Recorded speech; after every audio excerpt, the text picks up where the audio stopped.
बस जी अज की वीडियो बनावांगे तो उस तो बाद जी ना अपना जो टॉपिक है ना स्टार्ट करांगे। यह वीडियो बनानी जरूरी सी क्योंकि जिमीदार का हाल दसना चाहिए, थानू भी पता लगे कि जिमीदार की जी लाइफ है वह कैवें आ।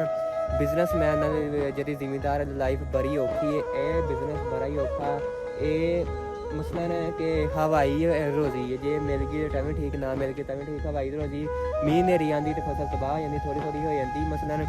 अल्लाह खैर कीते तो फिर भी कोई ना कोई दाने जिमीदार आ जाते हैं, जिमीदार तां भी भुखा नहीं मारता है। तो आ चीज़ां एक यह चीज़ां बंदे इन्नियां मारदी जिन्नी महंगाई मारदी। महंगाई के हिसाब नाल जी फसल है ना तबाह हो जाती, फिर महंगाई बहुती होंदी है।